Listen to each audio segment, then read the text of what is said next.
Hey everyone, and welcome back to Insightful Odyssey here on YouTube. We've got a real treat for you today.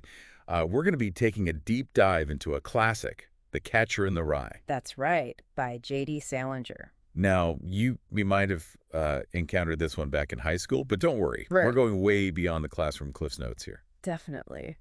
This deep dive is for anyone who wants to understand why this book, why Holden Caulfield is still so relevant, even decades after it was first published. Right, and we're going to unpack why this book still hits so hard for so many readers. Yeah, it really gets at something, doesn't it? Totally does.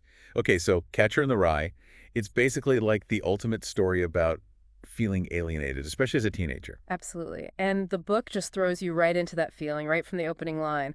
Holden gets kicked out of Pensy Prep. Another school, right? Yeah, it's like his fourth expulsion. And the thing is, he doesn't even bother saying goodbye to anyone. He's already so checked out emotionally. Yeah. There's this small detail that always stuck with me. He talks about playing football and then having to stop because a teacher yelled at them for being too loud. Oh, yeah. And it's a small thing, but it shows how Holden's clinging to these little genuine moments in a world that just feels increasingly fake to him. Totally. And that feeling of being surrounded by fakeness is something that's really set up by his experience with this headmaster, Mr. Haas, at this previous school, Elkton Hills. Oh, right. And Haas, he was all charm and smiles with the wealthy families, the quote-unquote normal families. Because it fit in, yeah. Yeah, exactly. But he practically ignored anyone who didn't fit that mold.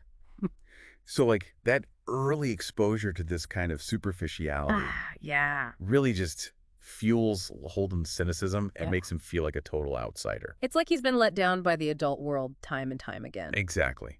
Which brings us to one of the most iconic symbols, I think, in all of literature. The red hunting hat. The red hunting hat. He buys it in New York and wears it backward, almost like a shield to protect himself from all the phonies. Right. The hat really represents his yearning, his deep desire to be unique, to stand out from that crowd that he finds so frustrating. It's such a visual reminder of his struggle with identity, which, is even more complex when you think about his statement, "I'm quite illiterate, but I read a lot." Yeah, how about that? Right. He's clearly intelligent, but he's really fighting to figure out who he is in this world that feels so phony to him. It's like he's trying on different identities, but none of them quite fit. And speaking of identities and relationships, we have to talk about Jane Gallagher. Oh, yeah, Jane. It's not even a current relationship. Right. It's Holden obsessing over his roommate, Stradlater, going on a date with her. And he hates Stradlater. He does. He sees Stradlater as this,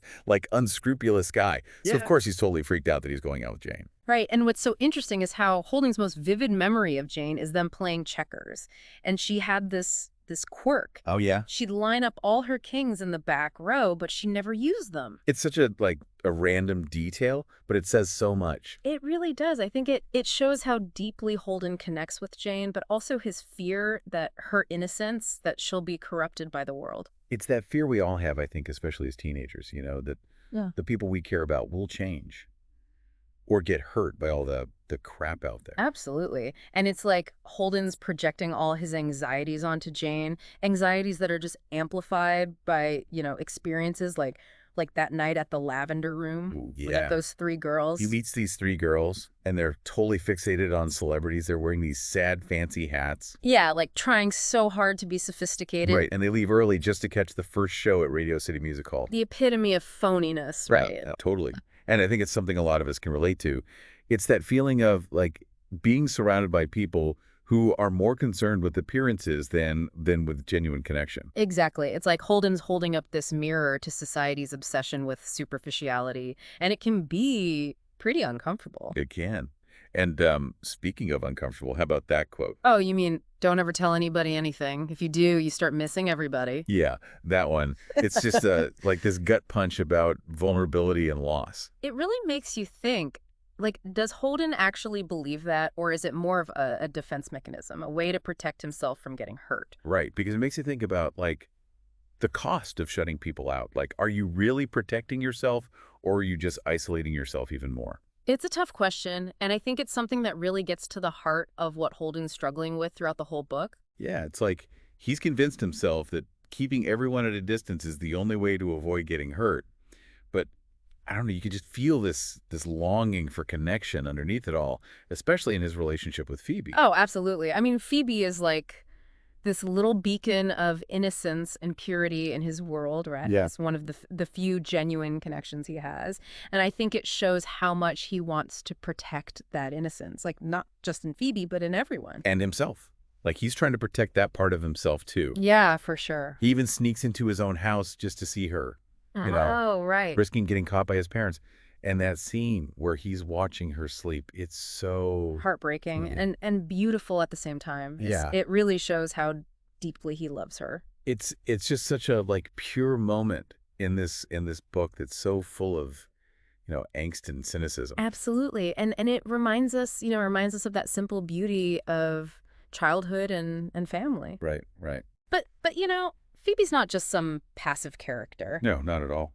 She sees through his act, and she challenges him. She challenges him to be better. She's like his tiny little voice of reason. Exactly. And she keeps pushing him, like to confront his hypocrisy and actually figure out what he cares about. Yeah, and their dynamic, it's so interesting because it shows how siblings can, like, be supportive but also challenging. Oh, yeah.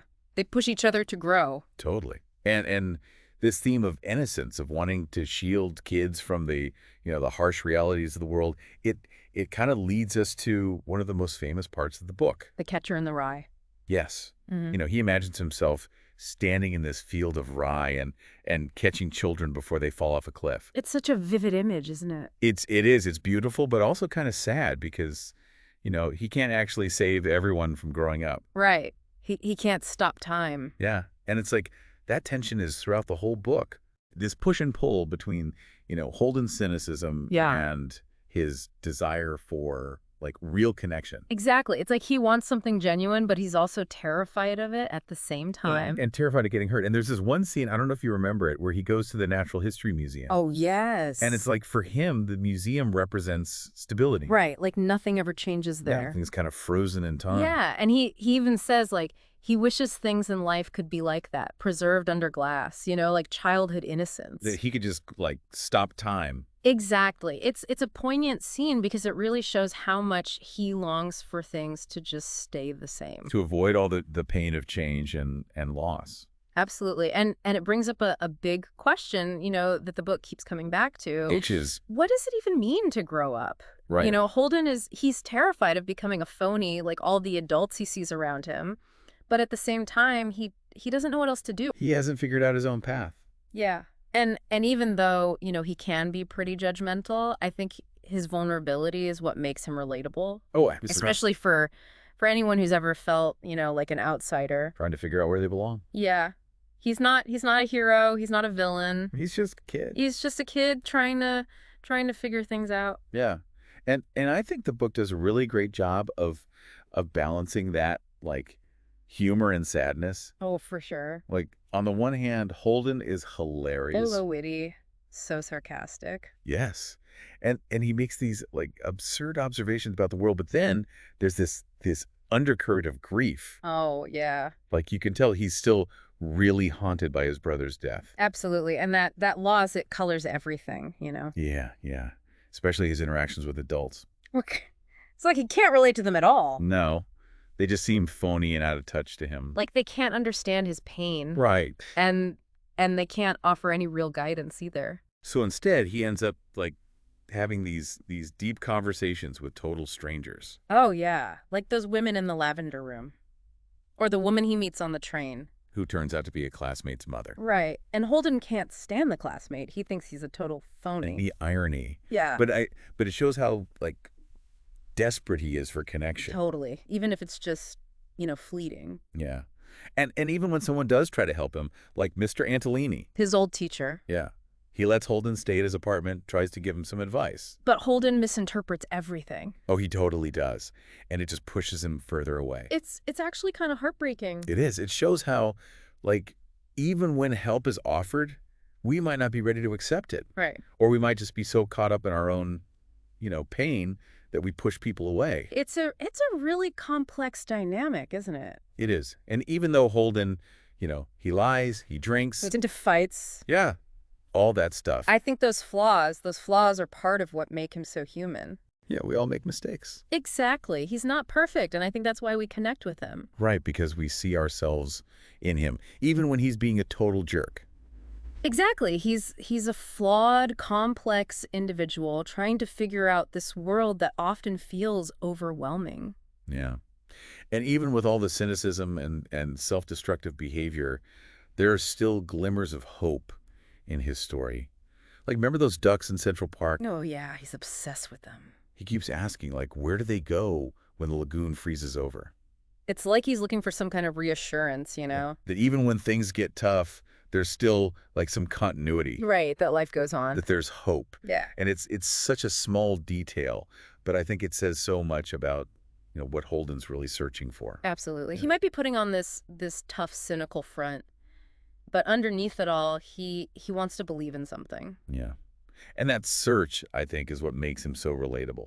Oh, totally. His struggles with alienation, with figuring out who he is, trying to find meaning in a world that often feels meaningless. Yeah. Those are universal experiences. Yeah. We've all felt that at some point. Oh, absolutely. And even though, he screws up a lot, makes some bad choices, Right. you can't help but, root for him. I know. Because he's so vulnerable. And I think that's what keeps readers coming back to this book, Yeah. generation after generation. It's that vulnerability. Yeah. And his voice, too. Oh, yeah. Like the way he tells his story, it's so raw, so honest. And funny. Yes. It's funny, but it's also incredibly insightful. Right. He's making all these observations about, society and phoniness. And even though he's talking about the 1950s, Right. it feels so relevant today. Absolutely. I mean, think about it. He's basically talking about our obsession with image, with fitting in. Especially with social media now. Oh, yeah. It's like he was ahead of his time. And the book doesn't really give us any easy answers either. No, it doesn't. Like, what happens to Holden after the book ends? Right. Does he get better? Does he figure things out? We don't know. And I think that ambiguity is part of what makes it so powerful. Absolutely. Because it forces us to think about those questions ourselves. Yeah. Like, what does it mean to grow up? How do we deal with loss? How do we find our place in the world?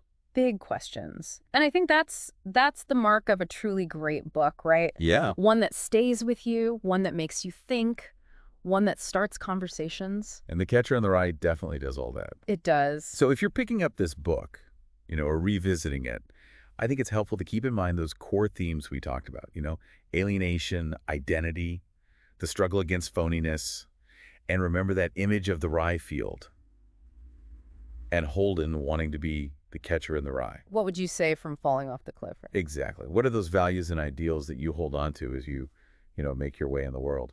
Food for thought, isn't it? It really is. And I think that's what we try to do here on Insightful Odyssey, Yeah. Give you some food for thought, help you connect with these classic works of literature in a new way. On a deeper level. Exactly.